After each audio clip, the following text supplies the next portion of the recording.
Carling O'Keefe, Brewers of OV, the Carlsberg family, and Miller High Life. Carling O'Keefe Sports, your box seat to the CFL. Featuring Friday Night Football at its best. A full interlocking schedule of exciting matchups with new powerhouses and renewed rivalries. It's wide open football CFL style.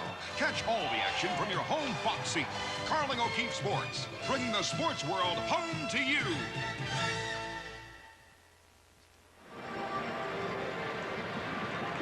Well, let's say hello to everybody across Canada. Welcome to beautiful BC Place in Vancouver, British Columbia. A crowd of some 36 to 37,000 enjoying the activity so far. We've got 2 minutes and 28 seconds left to play in the first half. The Lions are out in front of the Calgary Stampeders 18-7. As a matter of fact, it was just moments ago that the Stampeders finally got on the board. Jerry D'Attilio had started at quarterback, was ineffective. The rookie Bernard Quarles was the one who engineered the touchdown drive. First down, Lions from their 36-yard line. This is Roy DeWalt. And DeWalt has absolutely no place to go. Danny Bass finally forced him out at the line of scrimmage. The Lions have been very impressive defensively. They've made a number of key interceptions. And both of their touchdowns were as a result of passes, Roy DeWalt to Sammy Green. Bill? And here's the fellow that scored the big touchdown for Calgary, Willie Armstead. Willie, are you having a little trouble hanging onto the ball? Well, it's a little humid over here. It's a little wet, but we're adjusting to it. Now, the offense has had problems getting going in the early part of the game for Calgary. What's been the trouble? Well, the trouble, we just haven't been doing the things we do best. I mean, we just go back to the fundamentals of pitching and catching and read the defenses. So we just got to buckle down and go with it. DeWalt's pass is caught by Mervyn Fernandez. And Fernandez is having a great afternoon as he carries Ron Hopkins on his back into the 53-yard line. A pickup of 22 yards, Roy DeWalt to Mervyn Fernandez. And this afternoon, Fernandez has caught 4 for 58. So successfully in front of Terry Irvin, makes the catch, and a little fancy running after he gets the football. The BC Lions once again, there's 2 minutes and 10 seconds. Lots of time for them to take it downfield and add to their 18-7 lead. DeWalt's pass bounces out of the arms of Ned Armour. They rule it an incomplete pass. He was hit the moment that he received it. Ray Odoms was there to make the hit. There you see the blade coming up and laying the lumber on Ned Armour. It coughs the football up. But for those of you who just joined us, let's take you through the scoring. Early in the first quarter, toss in a Louis Pasaglia field goal, a single, and then another 20-yard touchdown catch by Sammy Green, 18-0. Calgary Stampeders finally come back with that touchdown reception to Willie Armstead for 18-7. DeWalt's pass is complete for the first down into the 36-yard line. The catch made by John Pankratz. Ray Odoms makes the stop, but the gain is 17 yards, and Pankratz, who had 18 catches coming into this ball game, now registers his 4th of the afternoon. Well, he's turned into an instant star for the BC Lions this season, getting a chance to be a regular in that offensive lineup. The second time they've worked that pattern, 3 things out, a natural seam created for John Pankratz, and he makes the catch. A minute 45 left to go in the half. First down, Lions. The pass over the head of Pankratz, who incidentally is a pretty intelligent young kid. He was a Rhodes Scholar candidate coming out of university.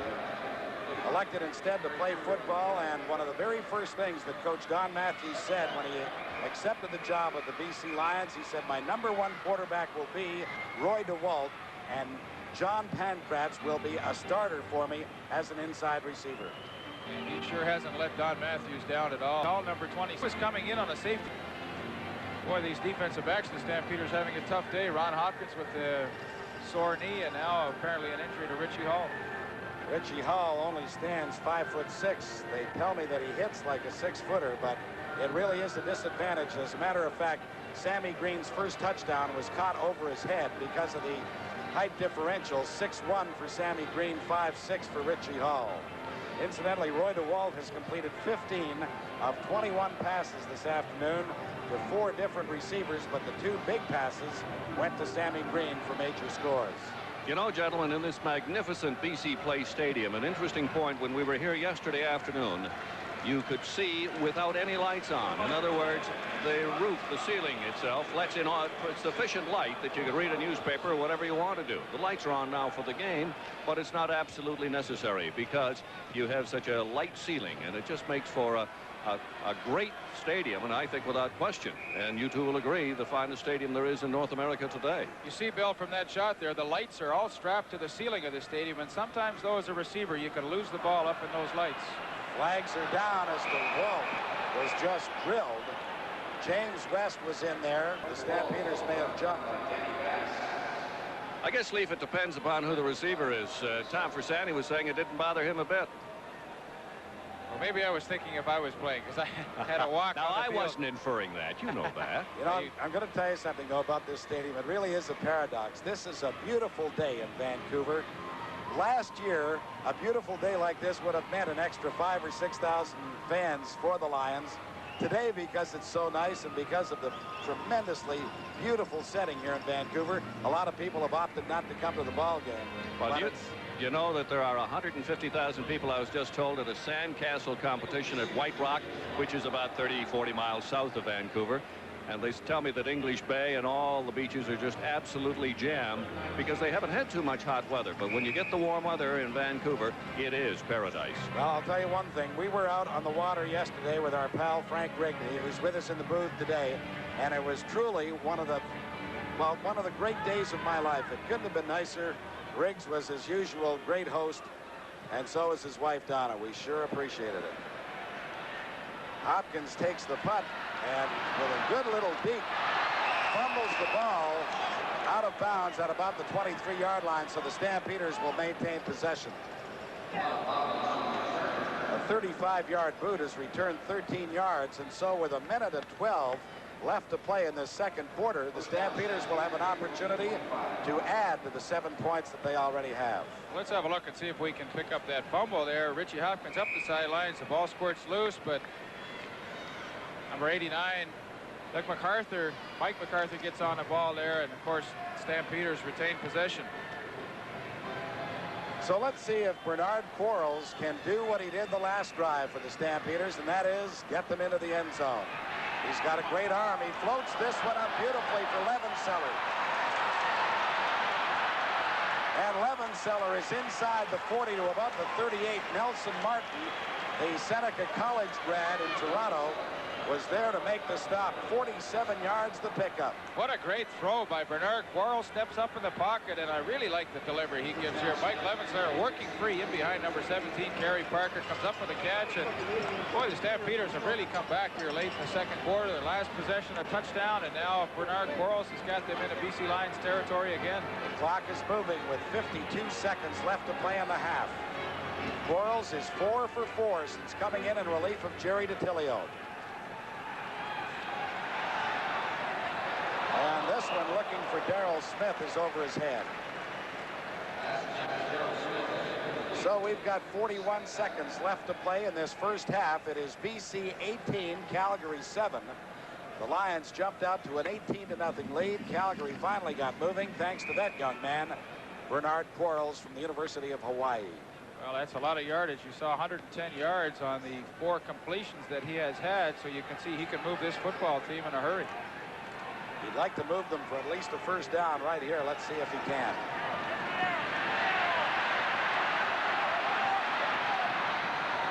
Looking for Rob Forbes, and it's over his head.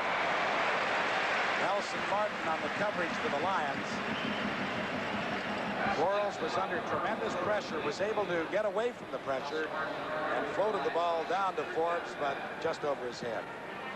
So that'll bring J.T. Hay out onto the field to see if he can narrow the BC lead to 8 points. I have to tell you, this is really a thrill being in BC Place. It's just a magnificent structure. If you ever have an opportunity of coming out to Vancouver, you must make it a point to drop in to see this facility.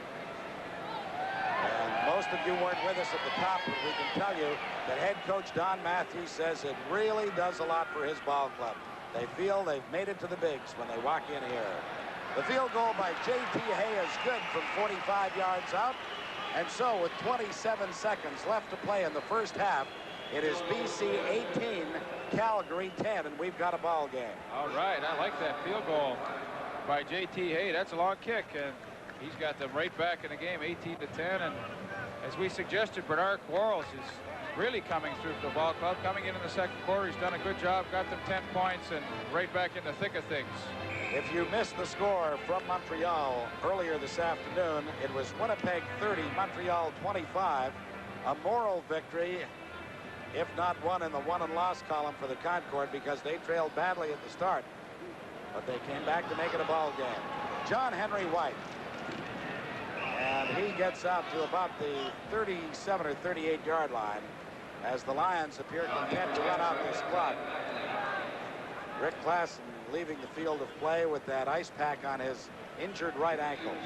That's a big loss for the BC Lion defense, because that means they have to bring an extra linebacker to the game, Kevin Konar, and go with that three-man defensive line, which I'm sure they don't want to do. They get a much better pass rush with Klassen in there. Well, they had already lost their defensive tackle, James Curry, prior to the start of this ball game.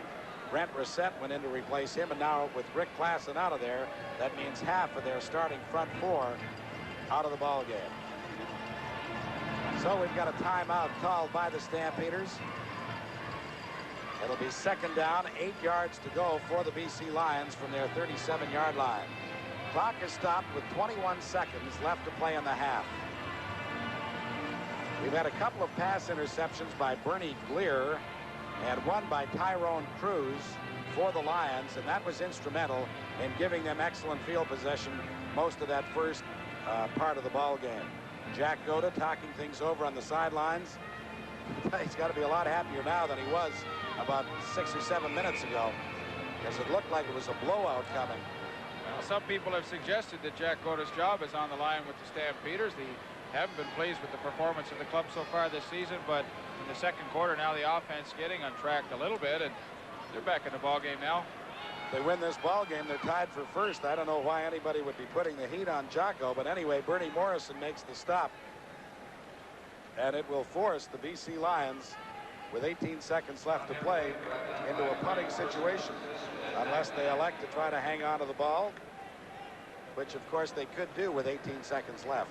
Well, they can. The Stampeders only have that one timeout, and when the referee signals the ball into play, they have 20 seconds to put that ball into play, and Roy DeWalt, I'm sure, will just take the football, kneel down, and end the first half. The winner of this ball game will move into a tie with the Edmonton Eskimos and the Winnipeg Blue Bombers on top of the Western Conference standings. And mentioning Edmonton, let's say congratulations to Dave Cutler, who has become the all-time leading scorer in all of professional football history. Nobody deserves it more. Nobody's been more consistent, and certainly nobody has contributed to the success of the Edmonton Eskimos any more than Dave Cutler. We certainly do offer our congratulations. Nice going, Dave. That's a great, great accomplishment. It'll be a while before anybody breaks it, I'll guarantee you that. Well, if anyone ever does break it, that's a very, very difficult mark, first to attain and then to have someone come and break. I can't see it happening. So there's 12 seconds left on the time clock and only 6 seconds left on the game clock to the end of this second quarter. DeWalt will take the pass from center, just go down and ground the ball. And the first half has come to an end with the BC Lions out in front of the Calgary Stampeders by a count of 18-10.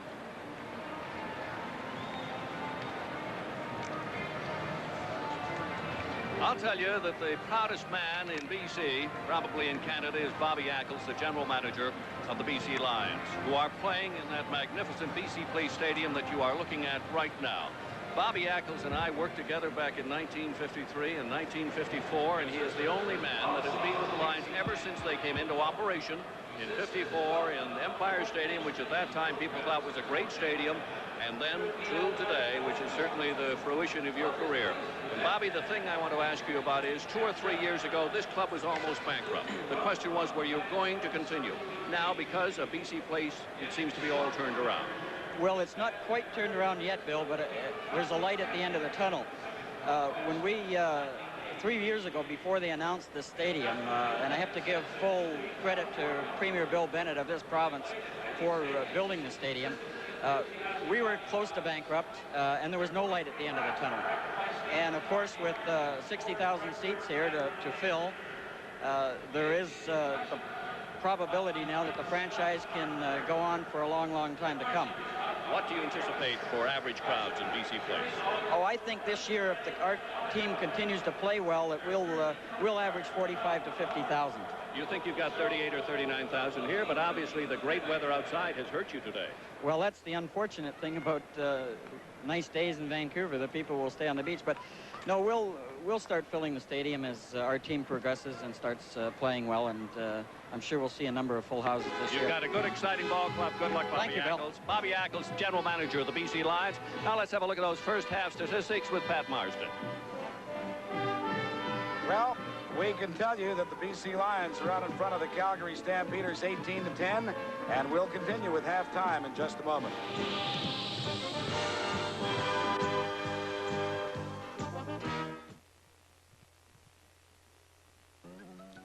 CJOH Television requires a mature, experienced account executive for the local sales office. Applicants should have a strong background in broadcast sales and a good working knowledge of the television industry.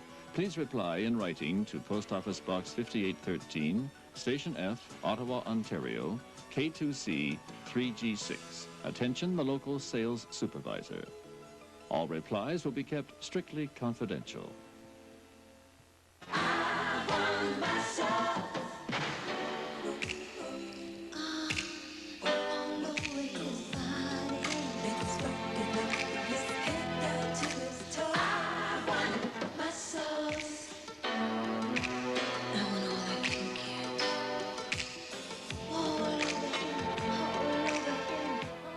CJOH and Bassclef present Diana Ross at the Super X Grandstand, Thursday, August 18th. Tickets now on sale. Weekends give you the chance to catch up on the activities in the world of sports. That's why you'll enjoy This Week in Football. I'm Peter Young. Join me this weekend on CTV.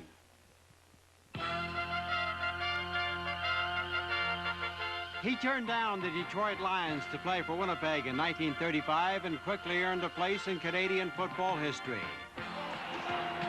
This All-American from North Dakota almost single-handedly won the Grey Cup that year, running back kicks for over 300 yards. We'll meet him today as Carling O'Keefe Sports presents Yesterday in the CFL.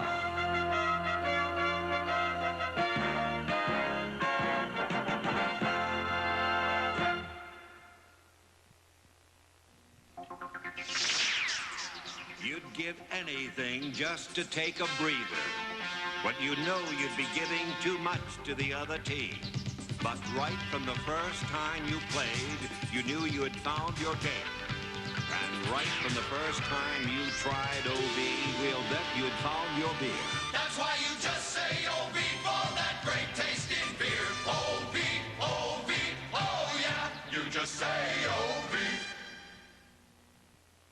Lionel Conacher was Canada's athlete of the half-century, and rightly so, because he was so talented in so many sports. But if you had to pick one player in one sport, you'd have to pick the runner-up to Lionel Conacher. Now, this man was an outstanding football player. He made history in 1935 when he earned the name Twinkle Toes, and did it again in 1948, and he was called the Golden Ghost. Today, it's Fritzie Hansen. Fritzie Hansen was offered $125 a game in 1935 to play in Winnipeg, and he's never looked back. That year, his Blue Bomber team beat Hamilton 18-12 as Hansen ran back kicks for 300 yards, including one 78-yard return for a touchdown. His career was interrupted by the war, but in 1947, he was in Calgary playing for the Stampeders. In 1948, he was on another Grey Cup winner there. He was quick and elusive, a natural leader who has left a permanent mark on the Canadian game. December the 7th has a special meaning to a lot of people, but I'm sure that December the 7th has a very significant meaning to you, Fritzie, something you'll never forget. Certainly does, John. That was the first time the West ever won the Grey Cup. And I can recall seeing that beautiful stadium underneath the mountain in Hamilton, full of ice and mud. 7,000 people there, had a buck apiece. Tell me about that football game, Fritzy. You scored one touchdown that went for 78 yards. You carried punt returns for something like 300 yards on a muddy, icy field. How could you have done all that? I don't know, the field just absolutely seemed made to order for me. It was just the right type of footing. It was kind of a sandy, muddy field. But I can recall at halftime, we were all in the dressing room waiting there, and two officials came in and said, "We want to examine your shoes." I said, "Well, help yourself." Because they thought that I had special or some different kind of cleats or something on, but I just had the ordinary cleats on, and they said, "Well, I guess you're all right."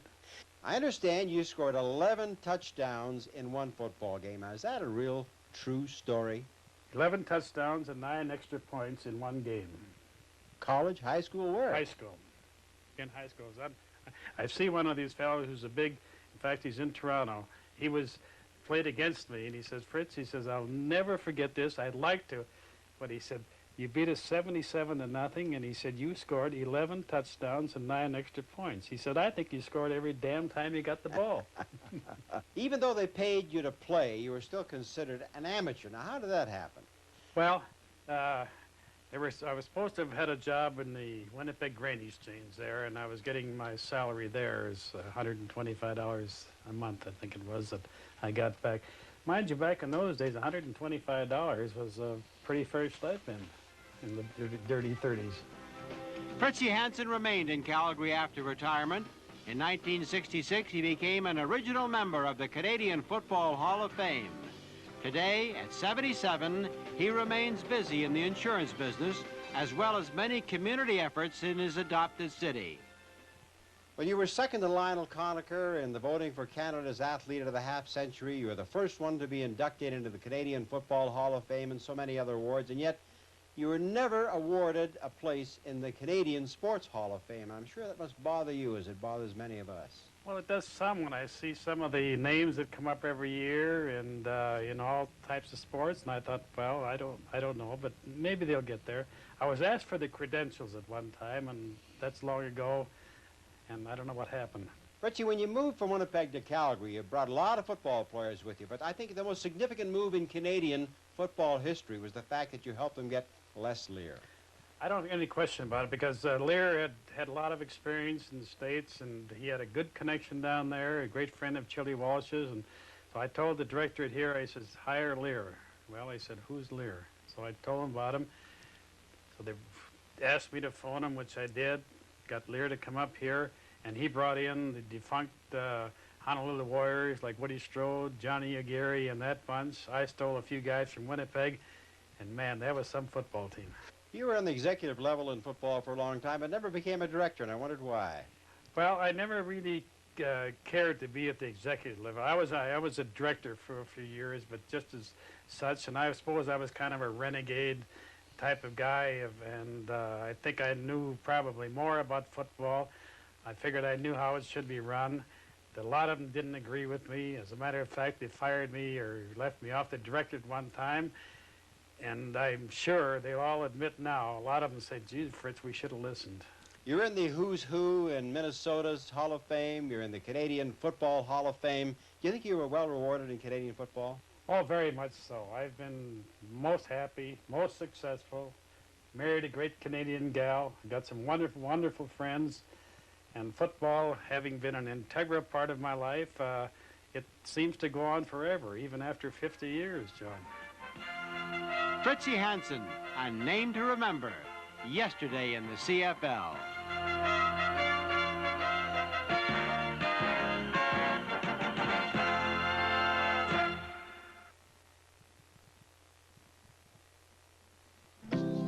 Nobody likes to see families break up. If you're like me, you'd do anything to help keep families happy and healthy. United Way funds many agencies in my town which help families facing marriage breakdown, problems with kids, alcoholism, debt, and many other troubles. We all feel good when families stay together, and that's one big reason why I support United Way.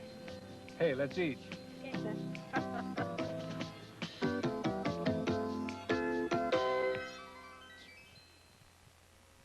This is the CTV Television Network.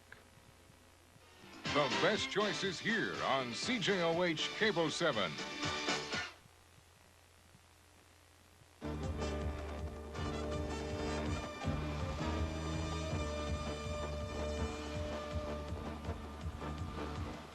The CFL this week. Well, we've had a couple of games this week, and we're going to show you the highlights from them that have made the league much, much tighter as a result. It's just the type of action you continually see in the Canadian Football League. So now let's go first of all to a game where the Toronto Argonauts, undefeated this season, 6.5-point favorites at home against the Hamilton Tiger Cats, but Tom Clements was hot. He hits the very speedy number 73 Ron Johnson, who rambles 73 yards, and that is the big play for the Hamilton Tiger Cats because it sets up a touchdown for the Cats.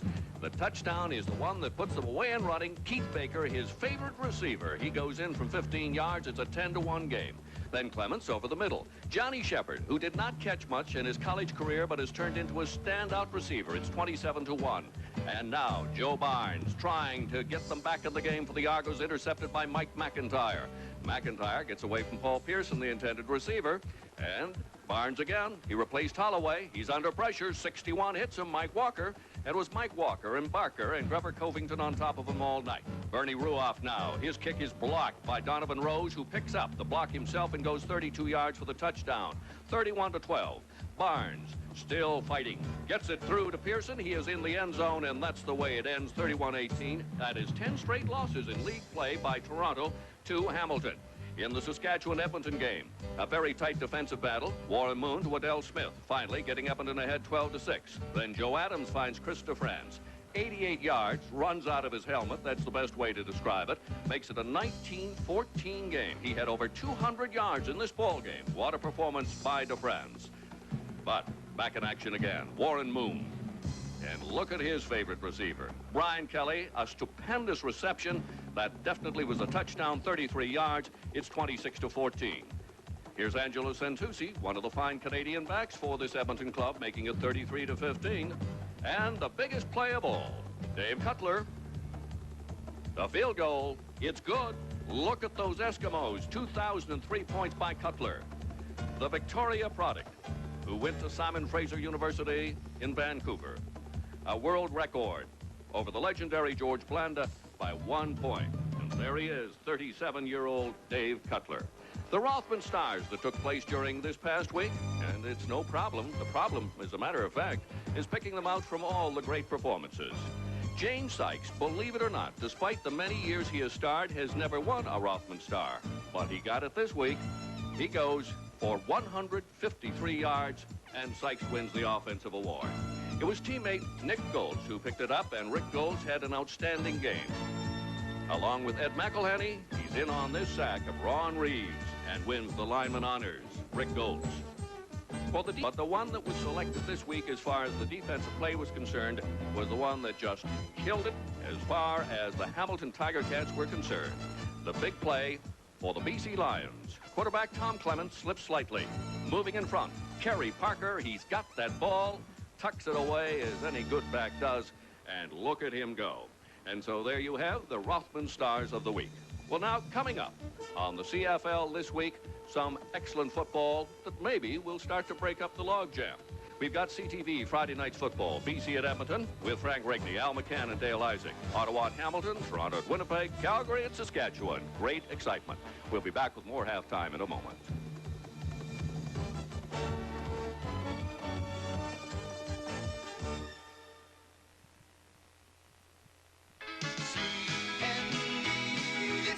This year, with Becker's Extra Savings Book, you'll have more fun at the X for a lot less. Pop into Becker's and get this $15 value for only $5.25. You get coupons for free food, plus over $7 worth of Midway tickets for only $5.25. Let's go to the X with Becker's. Let's go to the X. Becker's Extra Savings Book. It's a deal. It's the X. Be there on W5 for stories that touch us all. Be there Sunday nights on CTV for W5. Well, it's fun to be here in BC Place, and a good football game. A strange one, though, Leaf. It's like we've had two different games. BC dominated the first part, and now Calgary has come back. Absolutely. The BC Lion defense in the first half has just played exceptionally well, but the BC Lion offense has taken advantage of some opportunities that they have had, and I think the real star for them so far in this first half has been the play of their fine inside receiver, number 35, Sammy Green. A couple of touchdowns so far in this half, and Roy DeWalt has looked to him in the crunch. The first play early in the first quarter, Sammy Green working against number 27, Richie Hall. Richie Hall has his back to the football, cannot locate it. Sammy Green does. A nice 24-yard touchdown receptions to get the BC Lions off to a 7-0 lead. But really, I just said the BC Lions defense has played well, and well they have. 3 interceptions in the first half. The first one coming from number 7, Bernie Gleer, from the UBC Thunderbirds, in the lineup as that 6th defensive back, stepping in front of Darrell Smith. A nice catch, nice interception for Bernie Gleer, and just one of many big plays that defense came up with in the first half. Again, Jerry DiTilio really getting off to a bad start. We suggested he likes to come in a relief role. Today he has to start. He doesn't do a great job that time. Tyrone Cruz stepping in front. Watch him run. Boy, he looks like he was a fullback in high school way back. Jerry DiTilio finally forcing him out. But what that defense did was consistently give their offense good field position, and that's the fastest highlight I've ever seen in my life. But of course, was another interception by Bernie Gleer. I didn't realize he was that fast going down the sidelines. But well, you were talking about Tyrone Cruz, and he can move. But let's take a look here at Sammy Green again. Well, Richie Hall, you see number 27, he just trips and falls down, and Sammy Green won't get an easier touchdown this year. Nevertheless, he was in the end zone, did make the catch for his 2nd touchdown of the ball game. Bernard Quarles comes in the ball game. He does a good job getting his club moving. A nice 2-yard touchdown reception by Willie Armstead. Willie, preceding that play, had made a long catch to set it up, but Bernard Quarles did a good job coming in off the bench. Well, this is the CFL on CTV. We'll have second half action in a moment.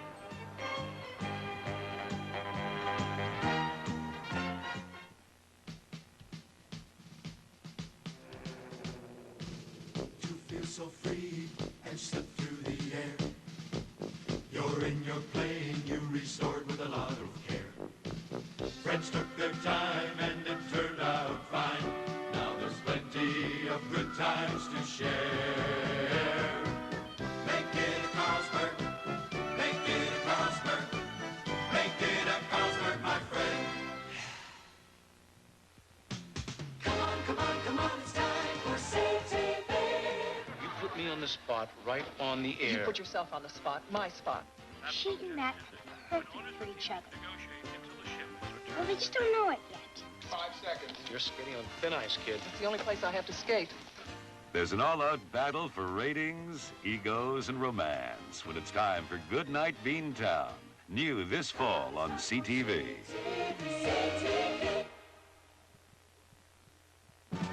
You could watch Live It Up Thursday night to get some money-saving ideas, but most people watch just for fun. Live It Up Thursday nights on CTV. Well, as you take a look at those first half statistics and you digest them, let me tell you that at one point in this ball game, the Lions had 72 yards of offense and Calgary had -3. So it shows you how the Stampeders have returned under the quarterbacking of Bernard Quarles. We'll see if they can keep it up in the second half. J.T. Hay will be kicking off for the Stampeders, but he has got to have some trepidation because looking him right in the eye and standing back at the 5-yard line is number 35, Sammy Green. Now, Sammy's not only a great pass receiver, but he returned a kickoff 112 yards against Hamilton last week. He can go the distance from any point in the field. As Don Matthews was saying yesterday, somebody said, why did you sign Sammy Green when he'd been cut by 8 different teams? He said primarily because he can catch and he's fast. So it doesn't matter what you did yesterday. It's what can you do today and tomorrow, and Green is doing it all for the BC Lions here early in 1983. J.T. Hay is set, and so are we. Crawford takes it at the goal line.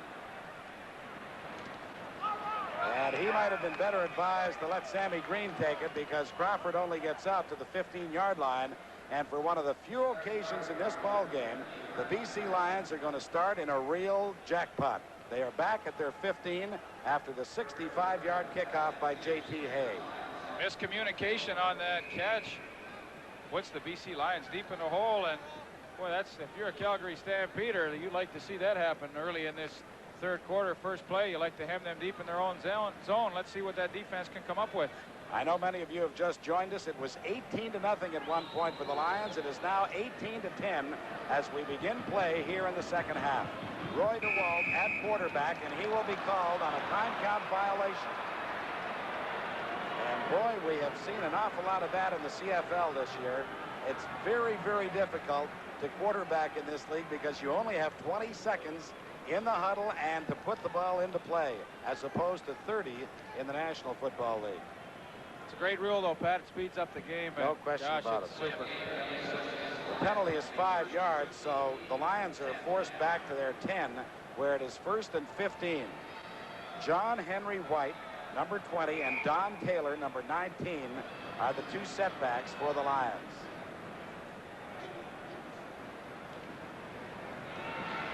DeWalt throws. John Henry was wide open and makes the catch, slips the first tackle, and gets very close to the first down out to the 25-yard line. Darrell Moyer was finally able to bring him down. John Henry White, game in and game out, a great performer, not only running the football, but now in a more pass-oriented offense, has an opportunity to catch the footballs. There you see it, 3 catches already today, but on a 1st and 15 situation, he picks up 14 yards, and that's just a great play to get yourself out of a hole. So it's 2nd down and about a yard to go for the first down, as the Lions would now like to put an offensive drive together, because what that will do is not only hopefully culminate in some points, it'll keep the Calgary defense on the field for an extended period of time, and it will also eat up part of the clock. So let's see what happens here on 2nd and a yard to go for the first down. Look who's that wingback, Big Nick Hebler. And this is John Henry White. A first down and lots more over the 30 to about the 32. And again, it was Darrell Moyer bringing him down, number 4, the safety in that Calgary defensive alignment. Nice job by the offensive right side of the BC Lions. There's Al Wilson, the center, but Nick Hebler playing in that wingback position. Of course, you know he's a defensive end, but on these short yardage situations comes in for a little extra blocking power, and John Henry White picks up that first down quite easily. John Henry from Louisiana Tech in his 6th year as a member of the Lions. Pound for pound, one of the strongest players on that team.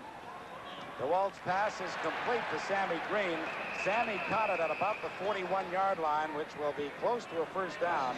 Richie Hull, the 5'6" inside safety for the Calgary Stampeders, was there to make the stop. Well, a lot of teams feel you can play ball control with the passing game. The BC Lions show you how they do it right now. Just a quick 8-yard out pattern to Sammy Green. Very safe play selection, good catch, and a nice situation. He picks up 9 yards, 2nd and 1. I'd like to be the quarterback calling those plays. Well, they started deep in their own territory. As a matter of fact, they started at the 10. They've worked it out to the 41. They gave to John Henry White in this similar situation, but this time they give it instead to Taylor. And Taylor has the first down for the Lions as their march will continue. And a very impressive march it is, as the BC Lions took the opening kickoff in this second half on their 15-yard line, have now marched it out to the 43, and 2 nice first downs in a row. Well, the BC Lions got away from the kind of static type of offense they had in years past. They used to go with 2 tight ends. Now they go with the pro style in CFL play, 2 wideouts, 2 inside receivers, as John Pankratz makes the catch for another first down and gets into Calgary territory before he's forced out by number 46, Ron Hopkins. I'll tell you, this guy can play. Already a Rothman's CFL Offensive Star of the Week. And watch, he'll get pushed off his pass pattern by number 46, Ronnie Hopkins, but he keeps his balance, keeps working, and nice reception, first down. And well, when Don Matthews said he was making this fellow a starter, he knew what he was doing. Well, that's what he said. Pankratz is going to start, and DeWalt is my quarterback. Those have been 2 pretty good choices so far. That time, the ball was underthrown, looking for Sammy Green. Probably the worst pass that Roy DeWalt has thrown today, rolling to his weak side, which is the left side for a right-handed quarterback, and just, quite frankly, threw off his back foot. No chance for Sammy Green to make the catch. Well, DeWalt has specific receivers that he likes to go to. He likes to go to Pankratz. He likes to go to Mervyn Fernandez. He likes to go to Sammy Green and also to John Henry White.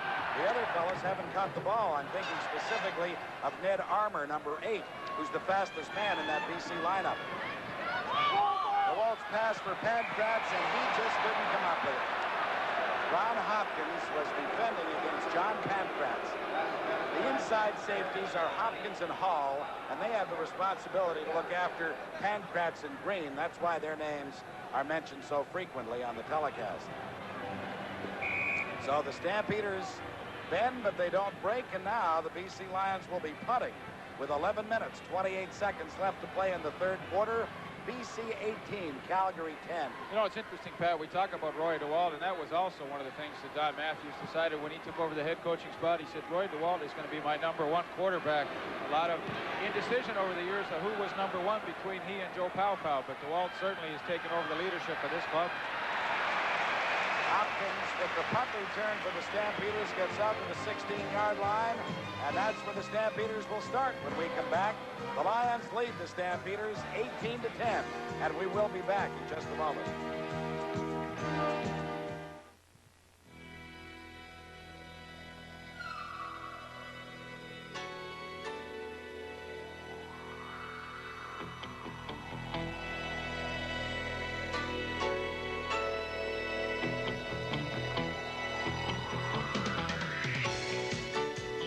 GM, our cars are changing. So is our thinking. Look at GM today. I adore my 64, my Commodore 64. I sing with it, write with it, figure my path of flight with it, my Commodore 64. I rate with it, create with it, telecommunicate with it, my Commodore 64. 64K memory at a price that will put a computer in every home, business, and school years before anyone ever dreamed. I adore my 64, my Commodore 64.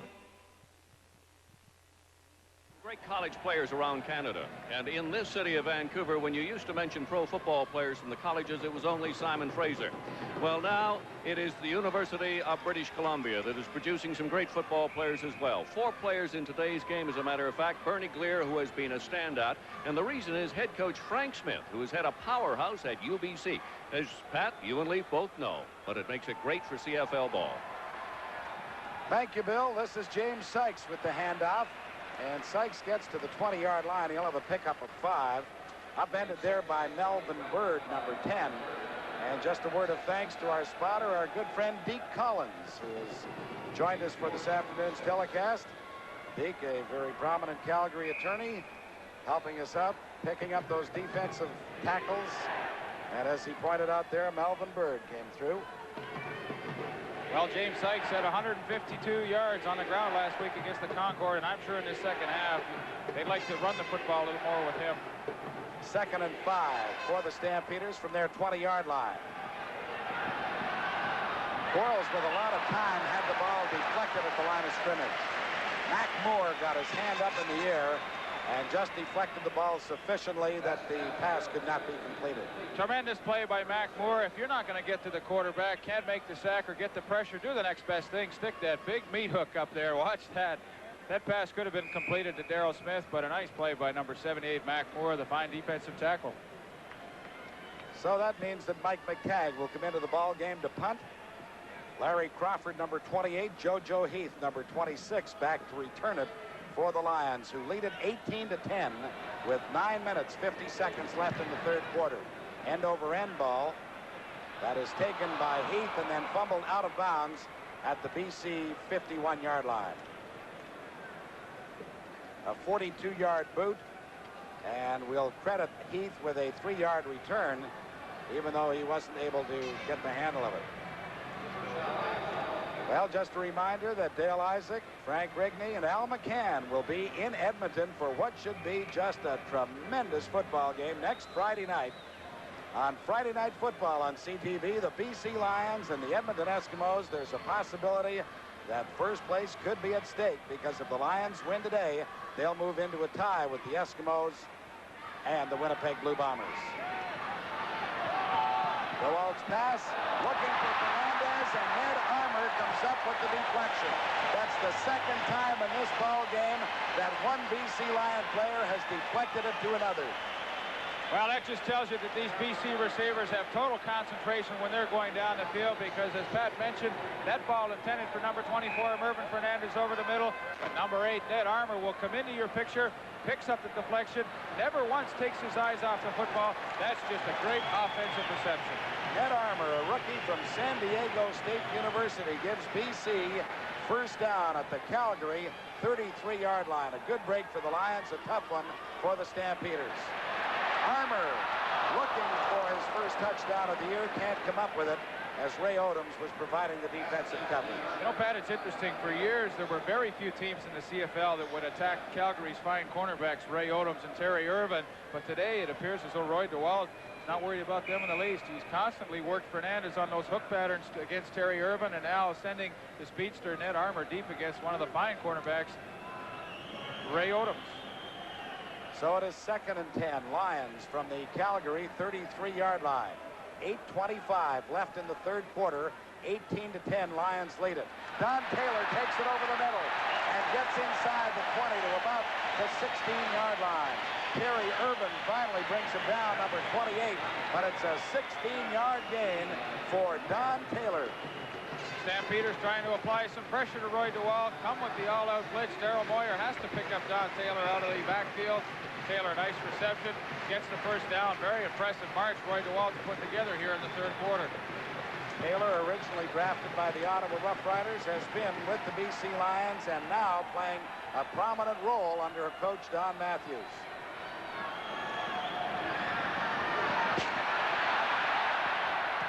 DeWalt just gets it away.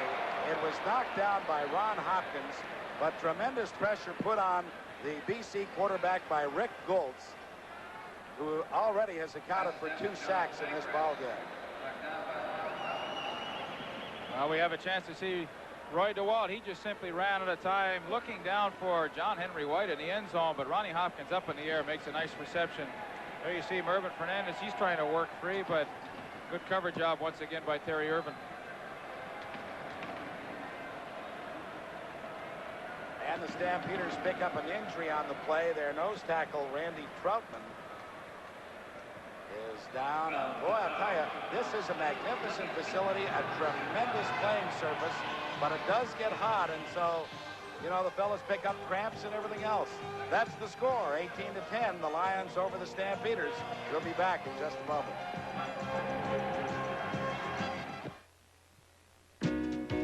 Carlsberg Light, all right. People here say it's one good beer. Carlsberg Light, all right. Cold as ice, it's one real good beer. Crack a cold one and you'll see why it's got that great light taste for me. Carlsberg Light, all right. Raise a cheer for good beer. Well, it certainly does my heart good, starting the day surrounded by the creme de la creme of the muffler business. Now, some of you seem a trifle reserved when it comes to talking about the Speedy Muffler King guarantee. With professionals like yourselves, and a muffler guaranteed for as long as the customer owns the car, well, I'd say there's no harm in bragging a little. All right, let's move. And remember, everyone who comes to Speedy is a somebody, and a somebody expects the best. Right. That's what's happened in the ball game to this point. Over 500 yards of offense, and we still have half the third quarter to go. It is 2nd down, 10 yards to go from the 16-yard line.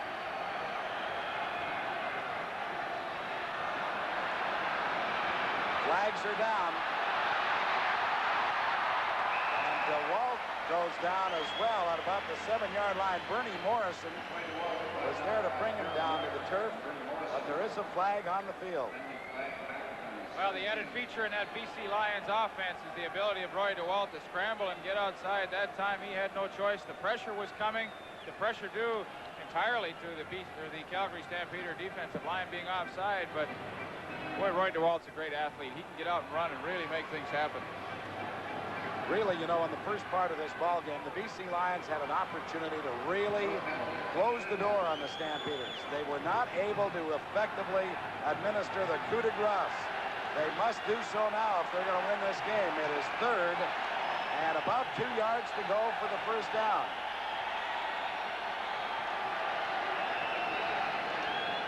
The give is to John Henry White, who gets to the 5-yard line and should have the first down. Bernie Morrison was there to stop him at that point.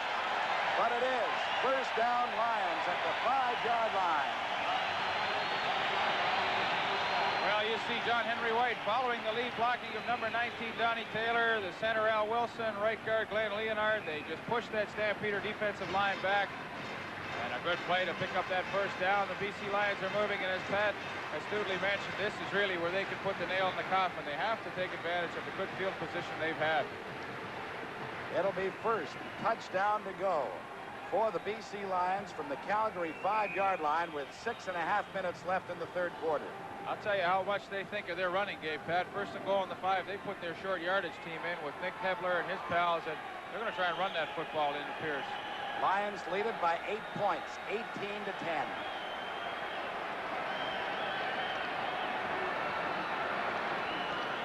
John Henry White. No, sir. Only gets a couple of yards. Darrell Moyer was there to bring him down. Moyer has played a very solid game, and so too has Bernie Morrison, the veteran linebacker from the University of Manitoba. Now there's a great mismatch. Nick Hebler out blocking on number 32, Ray Odoms. They got into a little pushy match out there, and I don't like the Blades' chances in that one. A lot of courage. The Blade, of course, is Ray Odoms, the 8-year veteran from the University of Alabama.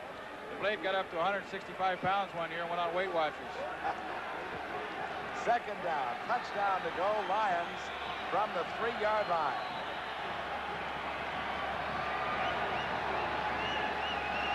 Again, John Henry White.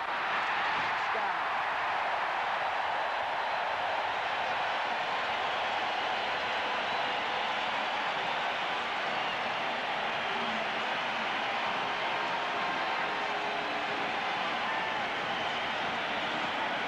Been a great player over the years, and maybe he's headed for his best season ever.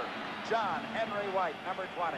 Well, that's confidence in your running game. When you have first and goal at the 5, 2 plays later, you put it in the end zone. Good blocking along that right side of the offensive line. Donnie Taylor gets a good block, enabling John Henry White to cut it back up. But boy, he knows where that goal line is. Shoulder square, and that's a touchdown. The point after by Louis Bisaglia is good. It is the BC Lions 25, the Calgary Stampeders 10. We'll be back in just a moment. Why you should get your next tune-up at Canadian Tire. You know, a tune-up is only as good as the guy who does it. Sure, equipment, even computers are important, but you want a guy who knows what he's doing. A certified mechanic who'll tend to all those little details. You want a guy who's proud of what he's doing, so he'll make sure the job's done right. You know, I'm a guy like that. Hey! Oh, and so are all these other guys. There's a lot more to Canadian Tire than tires. Ticket, please. Your ticket, please. This is a provincial lottery spot check. My provincial ticket's at home. I'll get it. Right now, the lottery that made Fridays famous could make you a winner any day of the week. If you get stopped with a current provincial ticket, you win $5 on the spot. And you can win up to $1,500. The Provincial Lottery Spot Check. Don't get caught without a ticket. Where'd she go? Oh, she got off at Maple.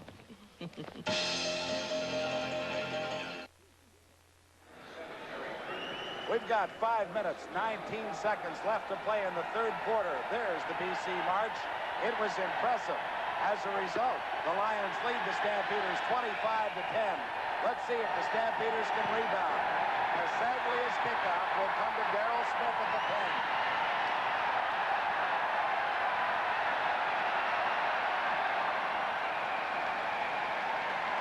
Let's go to Bill Stevenson. We've seen all of John Henry White today, and I think Calgary's seen more of them than they want to. But John Henry, you're having a great ball game. But I want to ask you, this offense has changed under Don Matthews now. He's more passing than running. Has that affected your style? No, not at all. I think I caught more passing than I rushed for last year, so it didn't affect my game at all. Do you like it better this way? I love it because it's more wide open, and we can do more things with it. John Henry White certainly did a lot of things with it on that drive. He ended up scoring the touchdown. Now the Stampeders will try to come back. Burrow's pass, complete to Tom Forzani at the 52. And Cheech, who's having his best year in many, gets into the 50-yard line before JoJo Heath, number 26, brings him down at that point.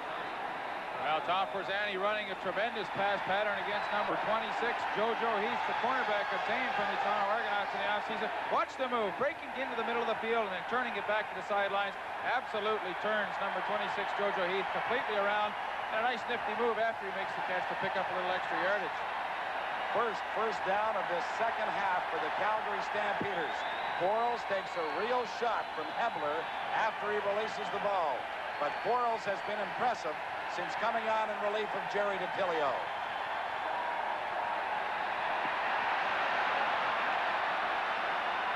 Bernard Quarles gets to about the 42-yard line, and he'll have a pickup of 8.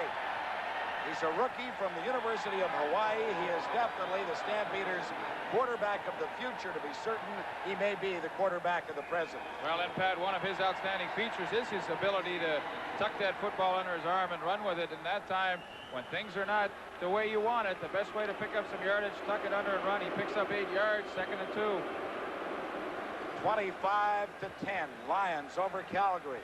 With 3.5 minutes left in this third quarter, James Sykes backwards fights his way for the first down and gets it.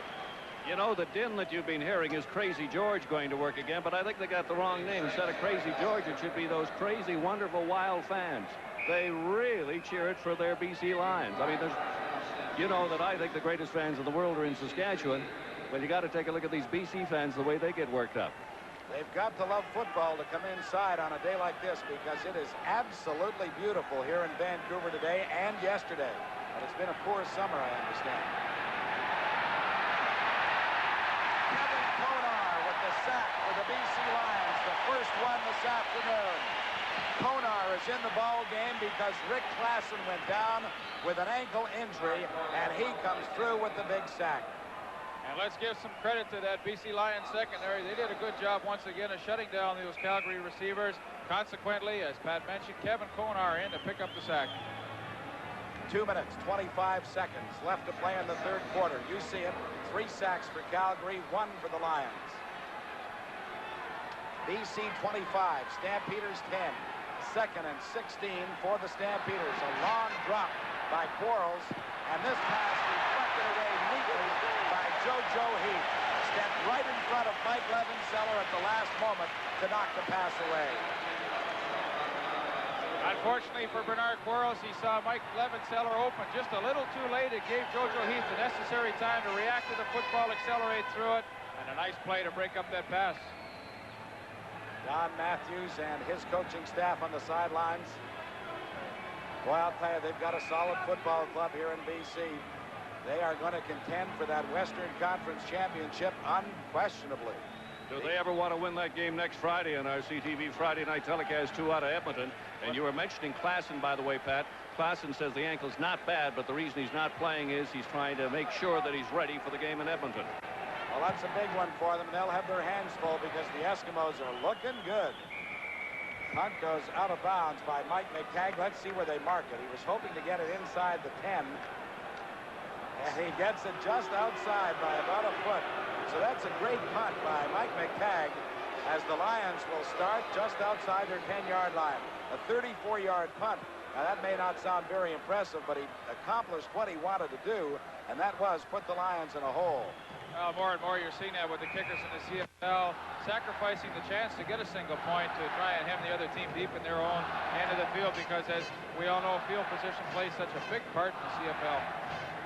Congratulations to the Winnipeg Blue Bombers, who moved into a first-place tie with Edmonton, beating Montreal 30-25 this afternoon.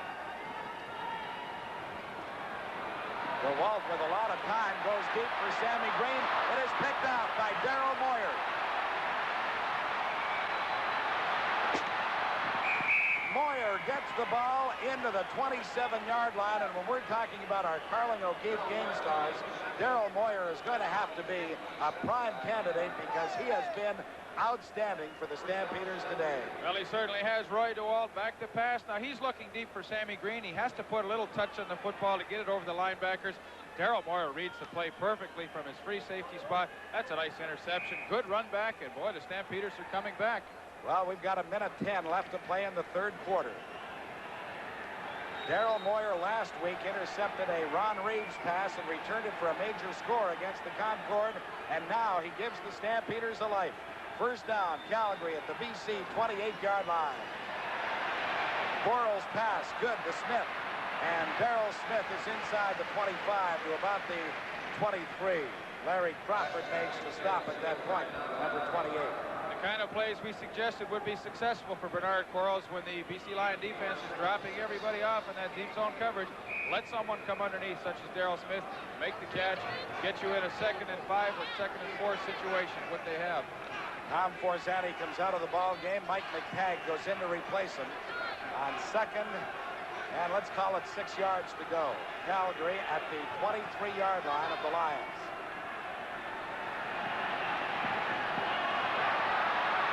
Willie Armstead, touchdown, what a catch. Melvin Bird trying to knock it away, but Willie Armstead gathers in his 2nd major score of the afternoon. Well, here's a mismatch, much like the touchdown Sammy Green scored in the first quarter. Willie Armstead being at 6'3", Melvin Bird at 5'10". Willie Armstead has the advantage. Melvin Bird's back to the football, cannot locate it, and a nice reaction to the football. Willie Armstead's 2nd touchdown of the ball game, and the Stampeders have taken advantage of that turnover interception by Daryl Moyer, and they are on the board in a hurry. 10 seconds left to play. They're going to go for the 2. James Sykes does not get in. Jerry DiPilio stood up, fired the ball to James Sykes. He was looking for the 2-point conversion, does not get it. But let's take our hat off to Bernard Quarles, the rookie quarterback from the University of Hawaii, who has directed the Stampeders to all of their points. He has been very, very impressive, completing 6 of 10 passes, 133 yards, 2 of them for major scores. It appears as though JoJo Heath has lost the contact lens there, but there's Bernard Quarles on the sidelines. You know, we talked to Jack Goda when we were in Calgary last Sunday, and he said this young man has a lot of potential to be a star in the CFL, and I think we're seeing an example of that this afternoon. He's thrown the ball remarkably well, Pat. And speaking of quarterbacks and stars, I wonder if Warren Moon will finally be recognized for the tremendous talent that he is. It's hard to believe that Warren Moon has never won an award in Canada, and he has just had such a magnificent career, and he performed, well, just incredibly well last week against Saskatchewan. You know something about that, though, Pat? Warren Moon is an incredibly good ball player and a great quarterback, but he has so many fine ball players that are great ones around him that maybe he doesn't get the credit because of that, because it's such a star-studded team. Well, you probably hit upon a very sound point. J.T. Hayes' kickoff will come to Sammy Green at the 1-yard line.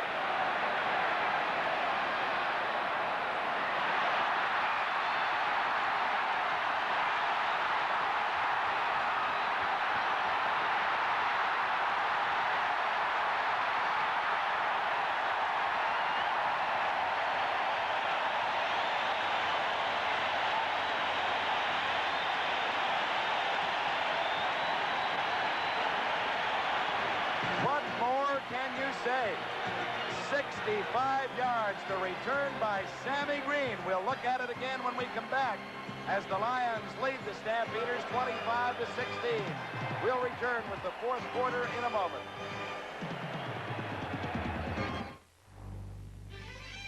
CTV's Friday Night Football brings you all the action from Commonwealth Stadium in Edmonton, August 12th, as the Eskimos head to the field to meet head-on with the BC Lions. Be on hand as Dale Isaac, Frank Rigney, and Al McCann provide all the play-by-play action and expert commentary. The BC Lions versus the Edmonton Eskimos. CTV's Friday Night Football, August 12th. Blackouts in effect. Keeping up with the world of football can be a sport in itself, and a full-time one at that. I'm Peter Young, and to try to make it easier to stay on top of the ever-changing events of the CFL and Canadian college football, tune in to This Week in Football. The program provides highlights of the week, plus features on the stars of the game, past and present. This Week in Football, just part of the sports-packed weekend you expect and enjoy on CTV. Get the most out of a great sport with This Week in Football this weekend.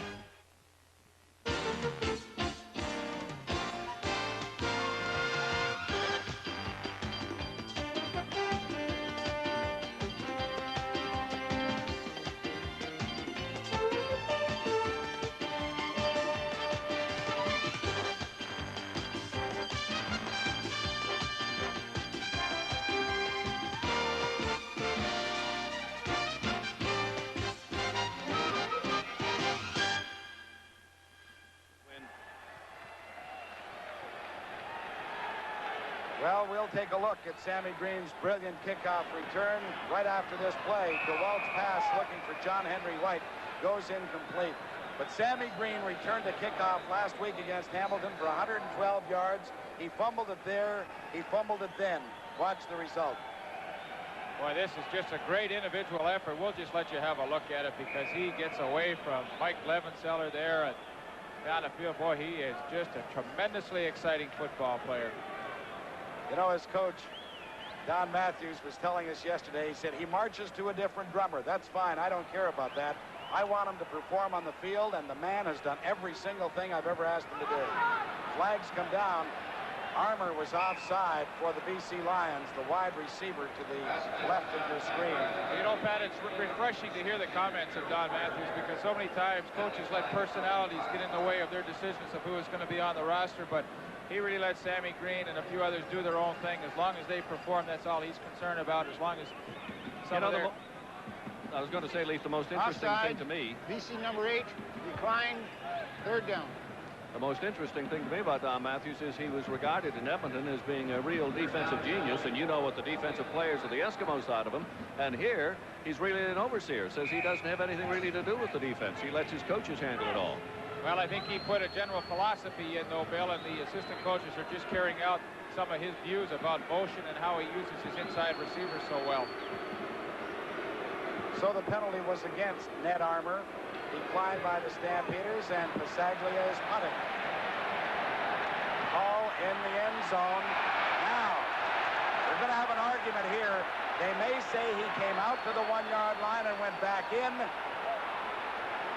Let's see what they're going to rule. If he came out to the 1 and went back in, it should be a safety touch.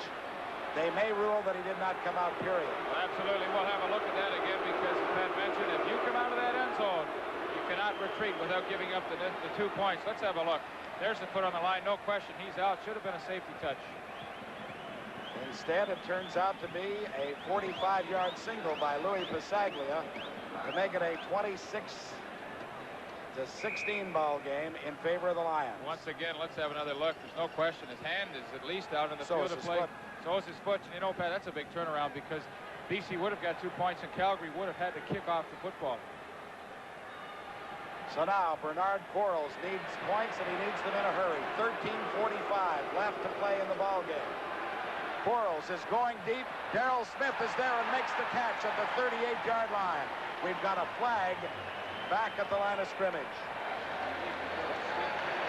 Well, both teams possessing tremendous inside receivers, but Darrell Smith, a super catch, working deep downfield on Melvin Bird, and a nice delivery by Bernard Quarles. Unfortunately, the play will go for naught. It appears as though the Calgary Stampeders will be called for holding, but that's a nice catch. First down repeated. Melvin Bird in his 2nd year from Cal Davis. Number 10 has been burned a couple of times today, but I think with the inside receivers that all clubs possess, it's not really fair to expect that the defensive back is always going to be able to knock it down. 26-16 is the score. Pass is incomplete. Quarles was under tremendous pressure, and now a flag comes down. And we may have an intentional grounding call. And if that is the case, it'll be loss of down, putting it to 2nd down and putting the Stampeders even deeper in their own territory. Really, Pat, looked like a mix-up on a play selection. There was really nobody out there. Tom Verzani was just clearing out downfield, not even looking back. I think somebody ran the wrong pattern. No penalty applied. Well, they rule that there was, in fact, a receiver in the area. What happened was referee Lauren Woods overruled. And, of course, that's his prerogative to do so.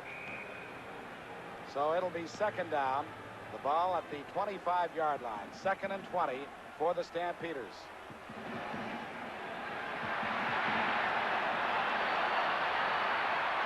A good job by Melvin Bird, who simply would not allow Darrell Smith to get by him on that occasion. Let's go to Bill Stevenson. Sammy Green, the man who, well, you've seen on your television screens more than anybody else because of that remarkable touchdown return. Sammy, you're trying to hog him again this week on all the sportscasts. A great run. So what makes a great runner? Is it just automatic, or what do you look No, for? you have to have a good special teams. We work on our special teams throughout the week. We work on our special team more than we work on our offense and defense. And every time I get the ball, they know that something's going to happen. And we just contribute everything. We just work hard. That makes a great special team. And so you're looking for your blockers. Yes, looking for your blocker and just run and look for your blockers and try to do the best you can. That's about it. Best is pretty good with Sammy Green. No problem. We're getting better. Larry Crawford from the 40-yard line. And Mike Levenseller with a good downfield tackle for the Stampeders. So when we come back, it'll be first down. BC at their own 43. They lead it 26-16, and we will be back in just a moment.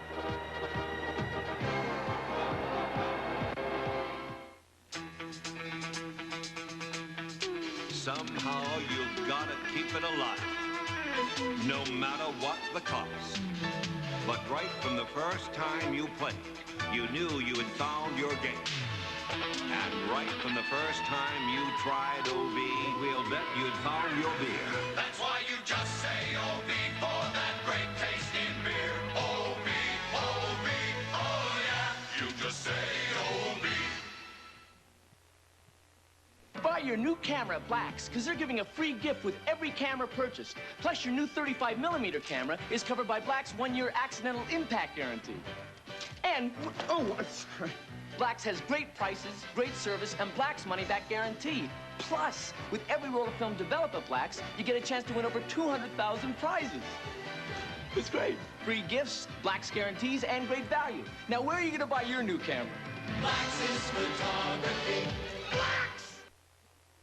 BC Lions lead at 26-16, and now the Calgary Stampeder defense has to come up big, as it has done so many times throughout the course of this season. They've got to get the ball back for their offense. They trail by 10 points with 12 minutes, 15 seconds left to play in the game. Over the middle to Sammy Green. And Green gets to the 48-yard line. The fans wanted a piling on penalty, but none comes. Steve Wilburn was a little late coming in there after Bernie Morrison had made the tackle. Boy, he sure was. I can't believe he didn't get tagged for a unnecessary roughness call there. But what a day Sammy Green's had. He's just tremendous, isn't he? Exciting every time he touches that football. Look at that, 7 catches, the big kickoff returns. 2 of them for touchdowns. Oh, they love him here in Vancouver. They were yelling, Sammy, Sammy, a few seconds ago. 2nd and 5 for the Lions from their 48-yard line. John Henry White. And John Henry fights for about 4 yards. It looks like he may come up about a half a yard to a yard short. Danny Bass was there to make the tackle for the Stampeders.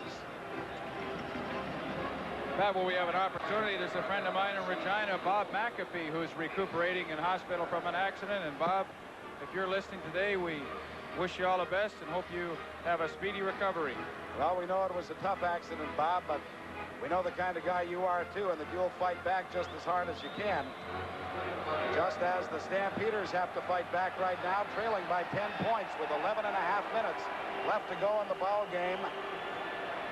And John Henry comes up a yard short of the first down. So they send Louis Pasaglia out. They're not going to take any chances right now.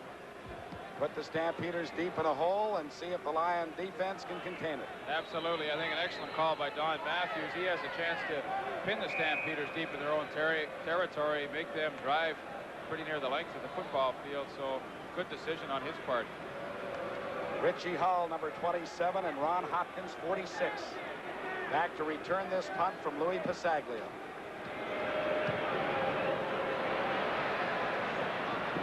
Hall from his 13-yard line.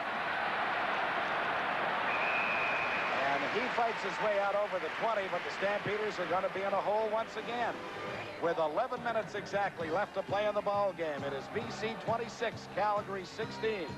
We'll be back in just a moment. Well, you gotta have good parts and dependability for start. You gotta go Delco, you're talking AC Delco. Yeah. Quality's the main thing and the prices are convincing, oh yeah. You gotta go Delco, you're talking AC Delco. From spark plugs to shocks, you know what all the talk's about, like batteries and filters. See you later, alligators, Go Delco, AC Delco. You're talking AC Delco, you gotta go Delco. You're talking AC Delco, you gotta go Delco.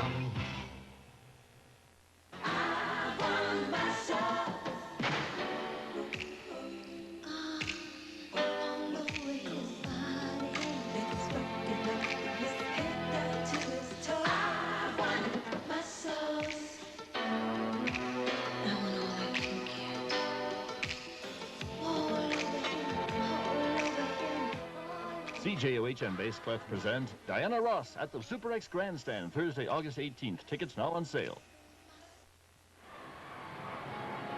We're in beautiful Vancouver, British Columbia, in one of the truly outstanding architectural designed edifices anywhere in the world. BC Place, 26-16. The Lions lead the Stampeders. Calgary with the ball, needing first downs. Quarles has Forzani out there, but it is knocked away. Had the ball been able to get there a little quicker, Larry Crawford would not have been able to recover, nor would Melvin Bird, and Forzani would have had himself a big first down. Well, that's a tough throw for Bernard Quarles, throwing back across the grain and that distance, but good reaction by Larry Crawford to knock that ball away. Tom Forzani, 2 catches in the ball game, but the most important statistic for Tom so far this year is those 5 touchdowns. Well, you know, Don Matthews was telling us yesterday that he wanted his club to be more consistent. I think they've been pretty consistent all day long, both on offense and defense. They've moved the ball well offensively. They have certainly played sound defense. Melvin Bird is slightly shaken up after being involved in that play. You know, it's interesting, Pat. Sammy Green talked about the effort that they put into their special teams throughout the week, and I think that's evident here today because the BC Lions really have had good field position throughout the day, and it certainly makes your offense a lot easier to call your play selection for Roy DeWalt and as well for your defense. You know, Leaf, I can't help but think that if this Calgary club can ever get that offense going, and it's been sort of chugging at half speed for the past few seasons, with the defense they've got, they would really be a threat. They're a threat without it, but imagine if they had the offense. No question, Bill. Defensively, week in and week out, they play very well. The offense, though, as you said, is inconsistent. Quarles pass to Mike Levenseller. He made the catch, but he's ruled out of bounds.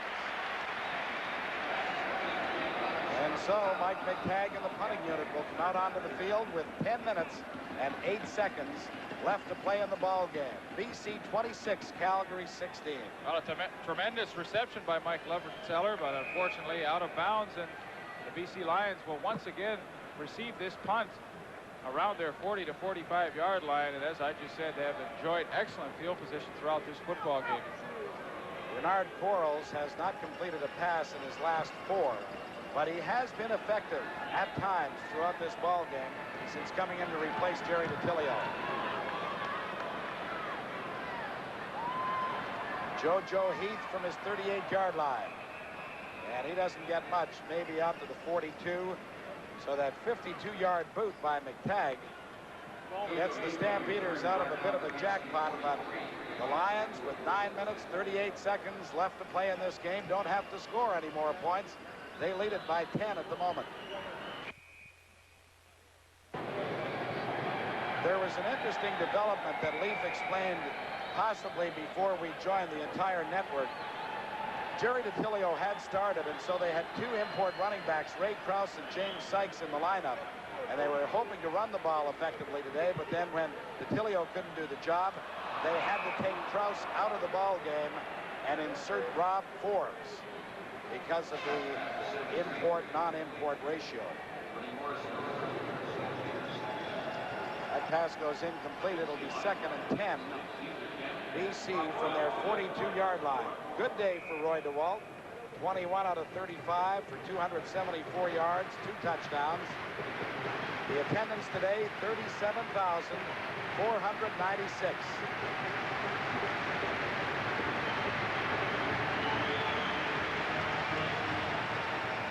Here come the Stampeders, but DeWalt gets it away. Not enough, however, for the first down. Mervin Fernandez made the catch, but Terry Irvin was on him immediately. Well, 2nd and 10, and Mervin Fernandez saw the blitz coming. He got a little excited, just broke off that pass pattern a little too early in front of Terry Irvin, and he comes up a couple of yards short. I'm sure that was not his intention, but nevertheless, the BC Lions will have to relinquish the football, giving the Stampeders another kick at the cat here. With enough time to come back, they've got 8 minutes, 45 seconds left to play in the ball game, and the Stampeders trail by 10.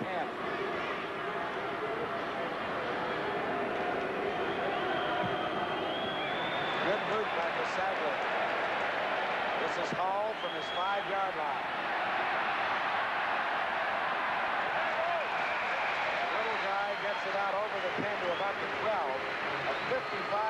boot by Passaglia, and that cover team of the BC Lions limited the return to just 6 yards. Excellent job by that punt cover team, and they just didn't give Richie Hall any room to get outside, forced him back to the middle, and they pinned the Stampeders deep in their own territory. Boy, it seems like the Stampeders, every drive they've started today has been deep. Well, the last 2 punts by Louis Passaglia have really been outstanding ones.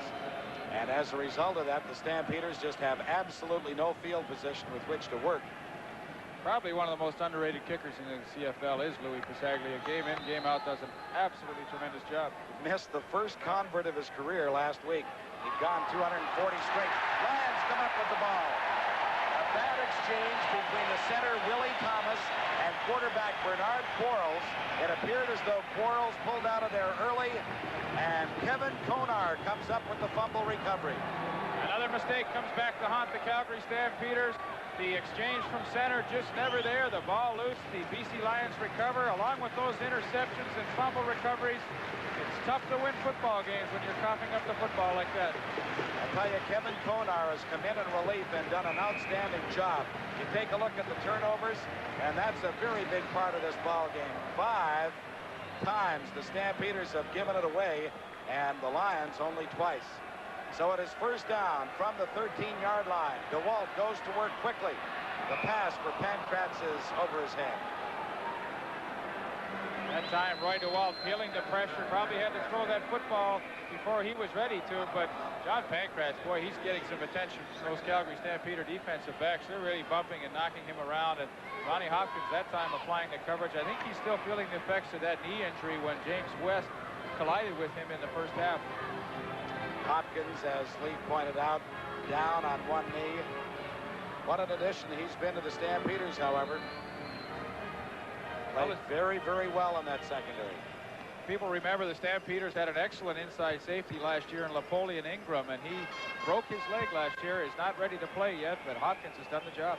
7 minutes, 46 seconds left to play in the ball game. BC 26, Calgary 16. We'll be back in just a moment.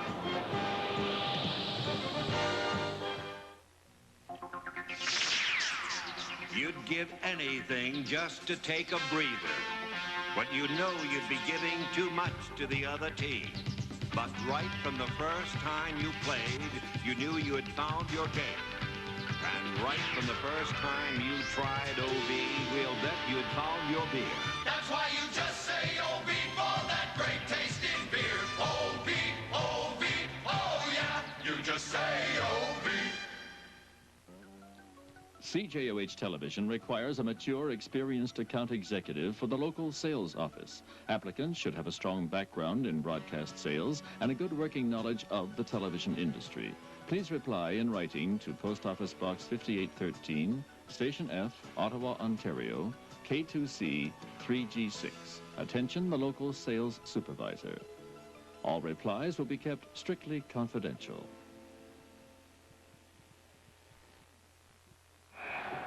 Hopkins on the sidelines after being shaken up once again. Kruger comes in to replace him, number 37. It is second down, 10 yards to go, BC from the Calgary 12-yard line. Walt with an awful lot of time. The pass for Armour, no good. Well, he had a shot at him, but Ray Odoms just wouldn't let him catch it. Ned Armour has tremendous speed. The question is, how good are his hands? Well, that's usually the knock against the fellas that have the outstanding speed. You always wonder, can they catch the football? Really? Not really a tough catch there. I think he should have made it. But Sammy Green, who was the primary target for Roy DeWalt, coming across the middle, he gets a little bit of a rough ride, and number 58, James West, just throws him to the ground. That destroyed the pass pattern. Nevertheless, DeWalt had a chance to hit that Armour, and Armour dropped the football. So Louis Passaglia will try for his second field goal of the afternoon. This one will come from 19 yards out. It is good. So we've got 7 minutes, 6 seconds left to play in the ball game, and now the BC Lions lead the Calgary Stampeders 29-16. And if the Lions hang on to this lead, they will move into a tie for first place in the Western Conference standings with the Edmonton Eskimos and the Winnipeg Blue Bombers. The Bombers 30-25 victors this afternoon in the Olympic Stadium in Montreal over the Concorde. Should be a great matchup next Friday night in Edmonton. I'll be watching that one when I'm up at McGregor Lake at my mother's cottage and saying hello to my old friends, the Logues, and everybody else up there. Darrell Smith makes the reception for a big first down before he was cut down by Nelson Martin. But he gives the Stampeders field position inside the BC 50-yard line, a 26-yard pickup. Well, as you look around the Canadian Football League, the caliber of the slot backs that all the teams have is just incredible. Here today, fellows like Willie Armstead, Sammy Green, Darrell Smith is just phenomenal. The kind of quality receivers that all the teams come up with. Well, it's so true, Leaf. That's why it's such an exciting league. Quarles, no good, looking for Mike McCagg. He tried to make one of those circus catches, but he would have been out of bounds in any event. Bill? Simon Fraser, University ball player who has just been a sensation this year, John Pankratz. John, the thing I want to ask you about is you seem to be getting a lot of bumping and shoving and a lot of tough work out there. Are they treating you unfairly? Well, Calgary's always been a physical ball club, and they like to pressure you as much as I do. And I'm trying to get a push off, and they're holding and grabbing, so it's sort of both ways. We're both doing it, but they're a physical ball club, and we're just trying to play our game out. Do you find them tougher than most teams? Oh, their defense is definitely tougher than most other clubs. Good comment from John Pankratz as the Stampeders with a 2nd and 10 need a big play.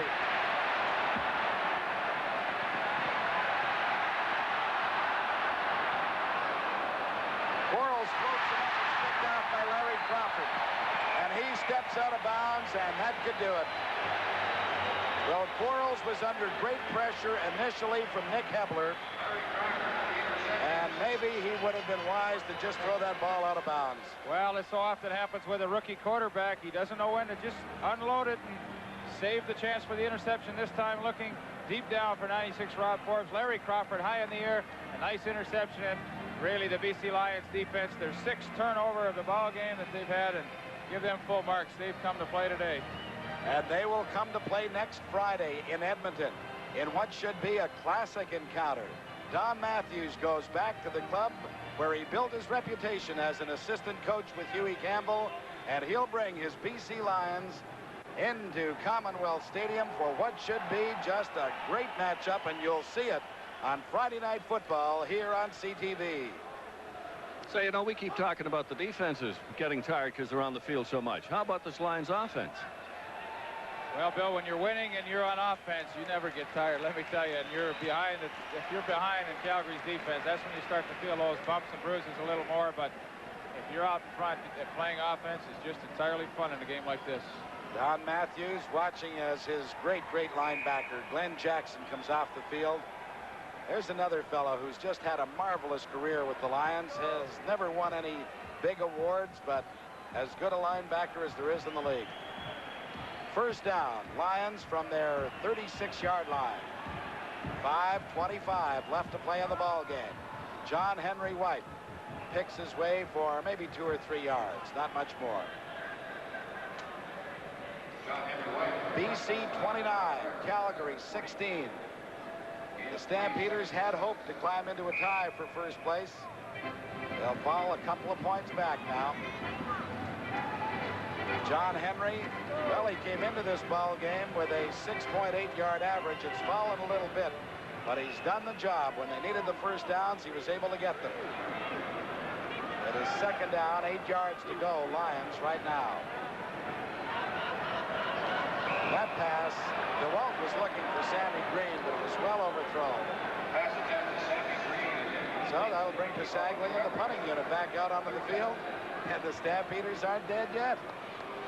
But they've got to be, they have to be able to move the football, or they can just get ready to go home right now. No question about that. The defense has really kept them in the ball game today. They've played very well. You know, the offense giving up 6 turnovers to the BC Lions, and the defense really only having 29 points scored against them. against such an explosive offense as the BC Lions, I think is a credit to the Calgary defensive players. I'll tell you what else is a credit. DeWalt has only completed 2 of the last 10, so it tells you how well the Stampeders are playing defensively. Richie Hall. Well, he's got some room. He's got some moves, too. A flag comes down as Hull is decked at the 33-yard line. John Henry White made the stop.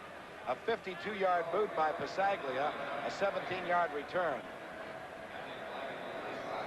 He's only 5'6", the little guy, but he plays in there as a regular in their secondary. He returns punts, returns kickoffs. Well, he's a great athlete, and they tell me that it was really his height that hurt him. He would have been a high draft choice in the NFL had he been much taller. And our old pal Frank Rigney drops back. I know he'll be excited about Calgary 32. That Edmonton game next Friday night that he and Dale Isaac and Al McCann will be bringing us here on CTV. And Riggs, I just want to tell you again, partner, boy, yesterday was one of the great days of my life. I think he wants another ride, Riggs. He looked good swimming in the ocean, didn't he, Bill? That was great, just like a whale. First down.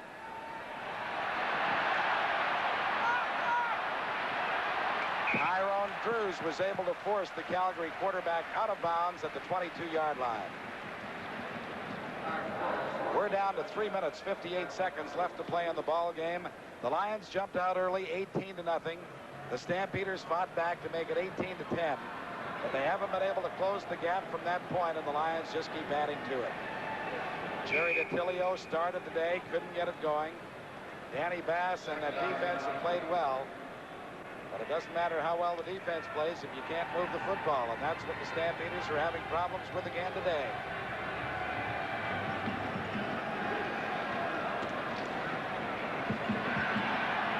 Quarles floats it up. Again, it's picked off by Larry Crawford.